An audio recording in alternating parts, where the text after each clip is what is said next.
En tu palabra que aunque estemos en valle de sombra y muerte, Señor, tú estarás con nosotros. Aun en medio de la tempestad, tú estás con nosotros.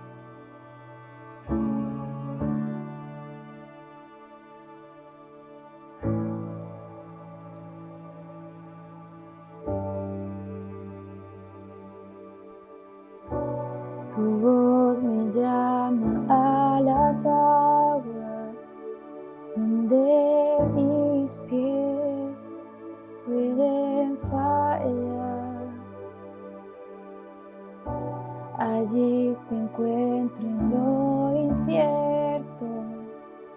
caminaré sobre el mar. A tu nombre clamaré, en ti mis ojos fijaré, en tempestad descansaré en tu poder, pues tuyo soy hasta el fin.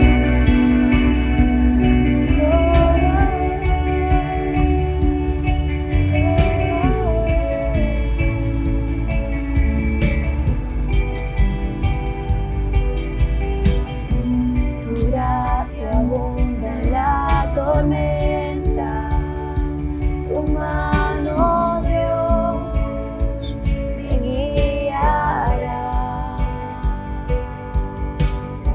Cuando hay temor en mi camino, tú eres fiel y no cambiarás. A tu nombre clamaré, en ti mis ojos fijaré, en tempestad descansaré en tu poder, pues tuyo soy hasta el fin.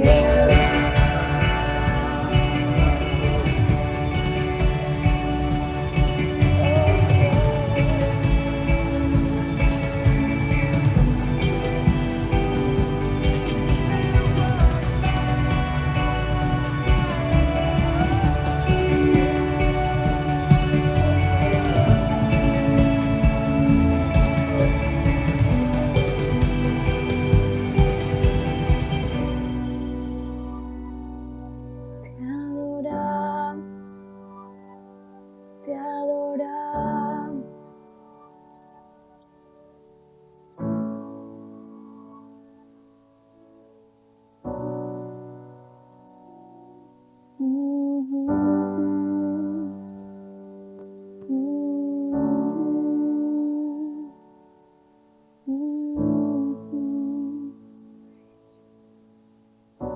Que tu espíritu me guíe sin fronteras, más allá de las barreras, a donde tú me llames.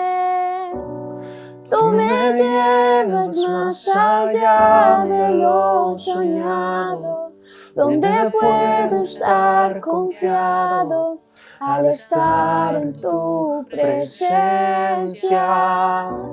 Que tu espíritu me guíe sin fronteras, más allá de las barreras, a donde tú me llames. Tú me llevas más allá de lo soñado, donde puedo estar confiado al estar en tu presencia. Que tu espíritu me guíe sin fronteras, más allá de las barreras, a donde tú me llames. Tú me llevas más allá de lo soñado, donde puedo estar confiado al estar en tu presencia. Que tu espíritu me guíe sin fronteras, más allá de las barreras, a donde tú me llames. Tú me llevas más allá de lo soñado, donde puedo estar confiado al estar en tu presencia. Tu espíritu me guíe sin fronteras, más allá de las barreras, a donde tú me llames. más allá de lo soñado, donde puedo estar confiado al estar en tu presencia. Que tu espíritu me guíe sin fronteras, más allá de las barreras, a donde tú me llames. Tú me llevas más allá de lo soñado, que puedo estar confiado al estar en tu presencia.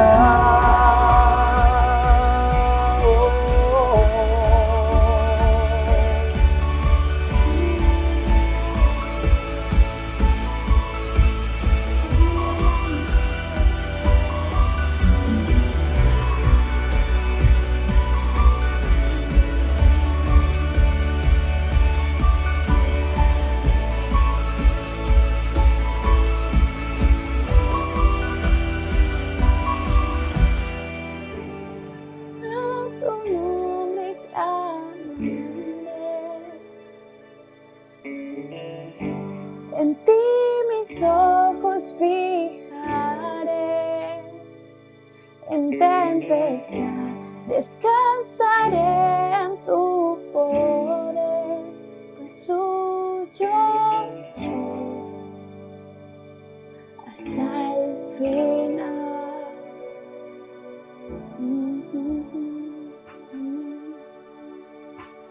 Amén.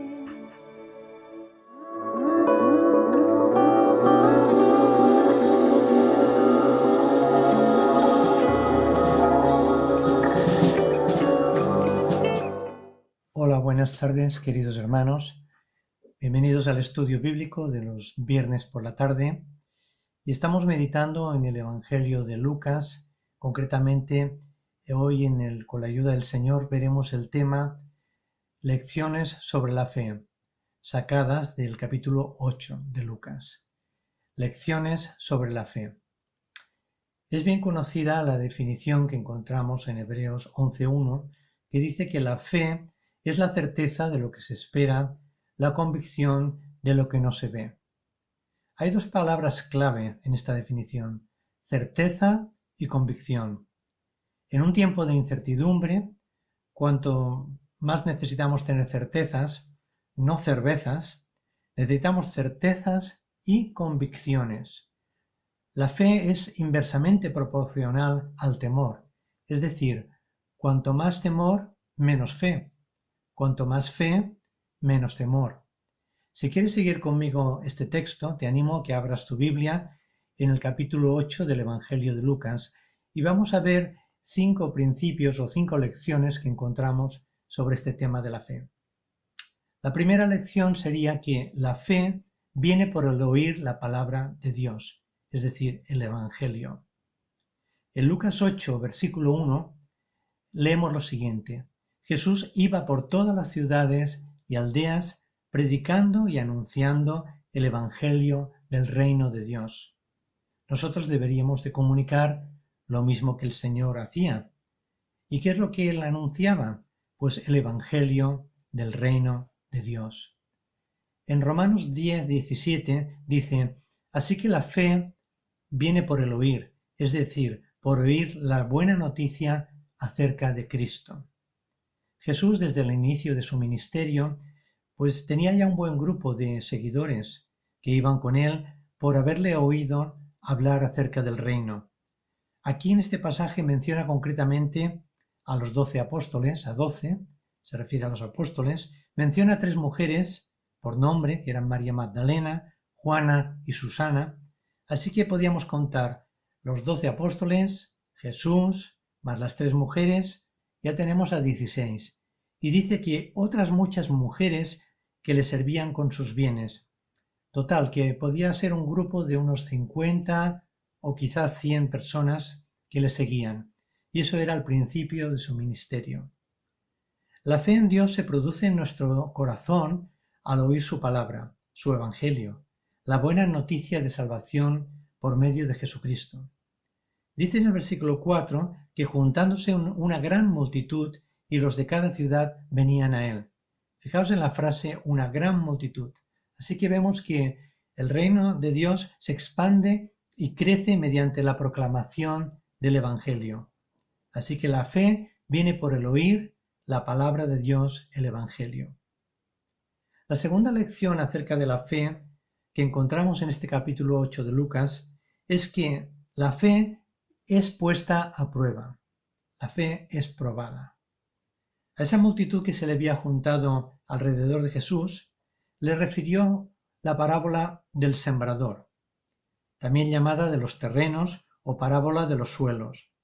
Esta historia es bien conocida por los evangélicos. Solo quisiera mencionar de ella uno de los 4 terrenos, que se nos hace muy evidente en este tiempo de pandemia. ¿A qué terreno pensáis que me refiero? ¿Al de junto al camino? ¿Al de sobre la piedra? ¿Al de entre espinos? ¿O al de buena tierra? Bueno, la respuesta es evidente, es a la segunda, sobre la piedra, el terreno pedregoso. Leemos en el versículo 6 que dice lo siguiente: otra parte cayó sobre la piedra y después de nacer se secó porque no tenía humedad. El Evangelio de Mateo nos da un dato accesorio y dice que no tenía profundidad de tierra. Así que no tenía ni humedad ni profundidad de tierra. Como los discípulos no entendieron bien el significado de esta parábola, le preguntaron a Jesús, y Jesús les aclaró en el versículo 13 y les dice: los de sobre la piedra son los que, habiendo oído, reciben la palabra con gozo, pero no tienen raíces. Creen por algún tiempo, pero en el tiempo de la prueba se apartan. En el tiempo de la prueba se apartan. Una persona que rechaza a Cristo y vuelve la espalda a la fe de forma definitiva está demostrando que nunca en realidad perteneció al Señor. Aquellos que pertenecen a Cristo permanecen con Cristo. El verdadero creyente nunca apostata de la fe, no reniega de ella. Quizá pudiera apartarse por un tiempo, como lo ilustra la parábola del hijo pródigo, pero acaba volviéndose al Padre, retornando a su relación con Dios. Aquellos que renuncian a la fe nunca la tuvieron. Fueron convencidos, pero no convertidos, simpatizantes, pero no regenerados. Nunca nacieron de nuevo. Como dice el apóstol Juan, salieron de nosotros, pero no eran de nosotros, porque si hubiesen sido de nosotros, habrían permanecido con nosotros, pero salieron para que se manifestase que no todos son de nosotros. Esto está en 1 de Juan 2:19. No es lo mismo estar en la iglesia que estar en Cristo. Los que no están en Cristo, en el tiempo de la prueba, se apartan. Por favor, lee conmigo de nuevo Lucas 8:13. Dice: los de sobre la piedra son los que, habiendo oído, reciben la palabra con gozo, pero estos no tienen raíces, creen por algún tiempo y en el tiempo de la prueba se apartan. ¿Te identificas con estas palabras que acabamos de leer? ¿Eres de los que un día oyeron y recibieron el mensaje de salvación con alegría, con entusiasmo, pero te has secado y apartado? Quizá abrazaste el mensaje, pero no el mensajero, a Jesús. Te convertiste a una religión, a una iglesia, pero no a Cristo. Hay una diferencia abismal como del cielo al infierno. Entrégale tu vida a Jesús. Ve a Él arrepentido. Pídele perdón por tus pecados. Recíbele en tu corazón como tu Señor y tu Salvador. Por otra parte, los que son de Cristo, los verdaderos creyentes, cuando son probados, les aumenta la fe y la paciencia. Santiago 1:3 dice: sabiendo que la prueba de vuestra fe produce paciencia, es decir, perseverancia, constancia. Cuando pides paciencia, estás pidiendo pruebas, porque son estas las que producen la paciencia, que es un precioso fruto del Espíritu Santo. Veamos ahora la tercera lección. La fe debe de ser compartida. La fe no es privativa, no es propia y peculiar de alguien, y no de otros, como si uno pudiera tener la exclusiva o el monopolio de la fe. En Lucas 8:17 leemos lo siguiente: Así que nada hay oculto que no haya de ser descubierto, ni escondido que no haya de ser conocido y de salir a la luz. Este versículo expresa que todo lo malo, sucio y pecaminoso al final es descubierto y sabido por todos. ¿No te ha sucedido que cuanto más intentas ocultar algo y no quieres que se sepa, más llega a saberse?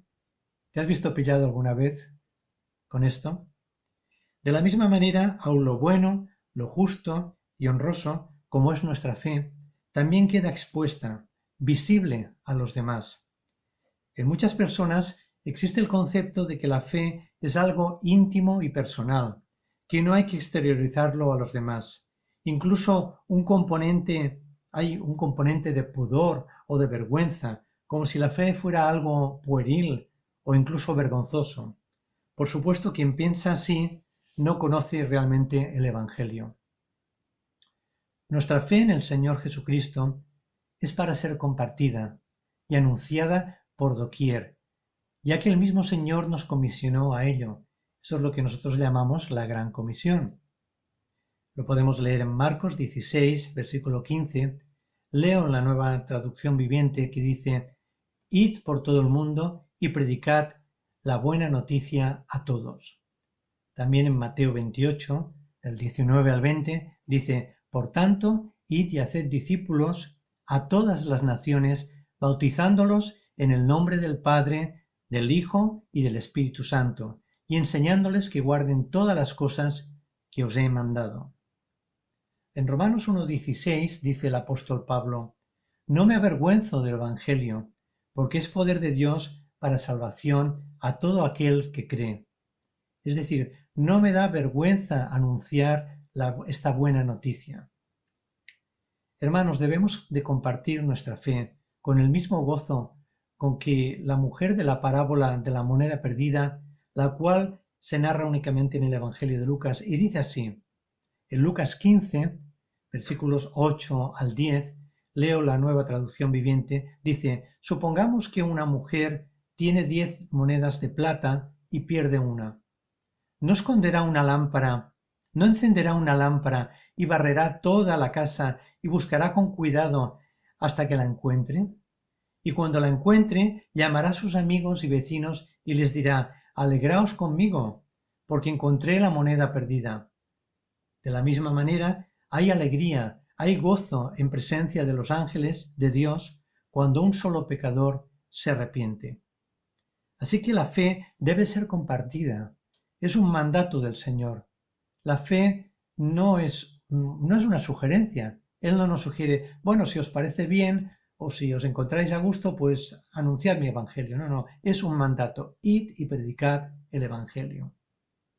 Podemos aprovechar en este tiempo para contactar con nuestros conocidos no creyentes mediante una llamada telefónica, un WhatsApp, etc. Podemos enviarle alguna canción o algún vídeo con mensaje evangelístico, un mensaje de esperanza. Es en medio del temor, de la ansiedad y de la incertidumbre de este tiempo que la fe brilla aún más. Quizá alguien a quien le hablaste del Señor hace tiempo atrás, pues te llame o quizá te escriba. Aprovecha esos encuentros providenciales. No son casuales. A veces es un SOS, es una llamada de socorro. En este tiempo de confinamiento, los psicólogos y los psiquiatras pues están sobrepasados de trabajo, porque mucha gente se está desequilibrando emocionalmente. Hay un grupo de psicólogos evangélicos que ha editado un manual que se llama Manual de Supervivencia en Tiempos de Crisis. Se puede encontrar fácilmente en la web. Y han habilitado también una línea telefónica, una especie de teléfono de la esperanza, para atender gratuitamente a quienes desean asistencia psicológica en medio de la pérdida de cualquier índole, pérdida de familiares, de empleo, de negocio, etcétera, de lo que sea. En Filipenses 2:15, en la Biblia de las Américas, dice lo siguiente: que seáis irreprensibles y sencillos, hijos de Dios sin tacha, en medio de una generación torcida y perversa, en medio de la cual resplandecéis como luminares en el mundo. Fijaos que aquí hay dos palabras que me llaman la atención. Una generación torcida. ¿Y por qué torcida? Pues porque se ha desviado de Dios. Es una generación que le ha dado la espalda a Dios. ¿Y por qué perversa? Pues porque los gobiernos están dictando leyes perversas, leyes que van en contra de los dictámenes de la palabra de Dios. Ya sabéis, el aborto, la eutanasia, matrimonios del mismo sexo, etcétera, etcétera, etcétera. Una serie de leyes que atacan directamente a la palabra de Dios y a su carácter. Por eso le llama una generación torcida y perversa. Y aquí dice que debemos de resplandecer como luminares, es decir, como faros, faros que alumbran en medio de la noche más oscura. Así tenemos que ser nosotros los creyentes en esta época, que se pueda ver nuestra fe. De hecho, es cuando más luce. En medio de la oscuridad es cuando la luz brilla más. Vamos a ver ahora la cuarta lección. La fe une más que la sangre. La fe une más que la sangre. Habréis leído en el libro de Proverbios que es mejor un amigo que un familiar. Lo dice así. Es mejor. Está diciendo que hay vínculos que unen más. Mejor un amigo que un hermano en la carne. Y es así.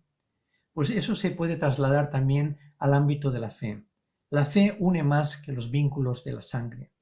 En otras palabras, la familia de la fe, la familia de Dios, es más sólida que la familia natural. En Lucas 8, versículos 19 al 21, leemos en la Nueva Versión Internacional que dice lo siguiente: La madre y los hermanos de Jesús fueron a verlo, a Jesús, pero como había mucha gente, no lograban acercársele.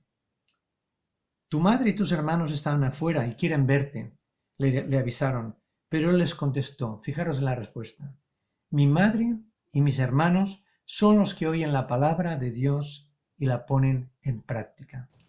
La familia de Jesús, al principio de su ministerio, no creían en él, le tenían por loco.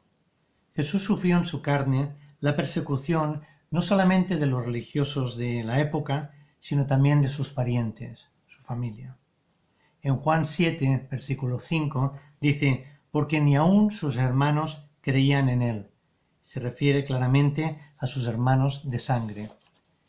En Marcos capítulo 3, versículo 20, leo la traducción lenguaje actual, dice, Jesús regresó a la casa y era tanta la gente que volvió a reunirse que ni él ni sus discípulos podían siquiera comer. Cuando los familiares de Jesús supieron lo que hacía, fueron para llevárselo, para hacerse cargo de él, porque decían que se había vuelto loco. Está fuera de sí. Más adelante sus familiares se convirtieron, creyeron en él. Los encontramos en el aposento alto, reunidos después de la ascensión de Jesús al cielo. Estaban allí esperando la venida del Espíritu Santo. Y leemos en Hechos capítulo 1, versículo 4. Todos estos perseveraban unánimes en oración y ruego, con las mujeres y con María, la madre de Jesús, y con sus hermanos. María, la madre de Jesús, y sus hermanos. Ahí estaban ellos.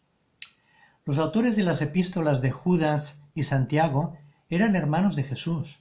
Santiago, también llamado Jacobo el menor, para distinguirlo en edad o en estatura del Jacobo hijo de Zebedeo, el pescador.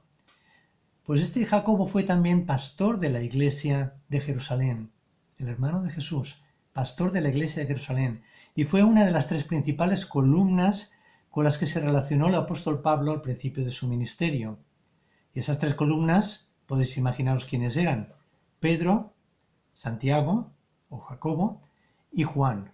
Pedro, Santiago y Juan.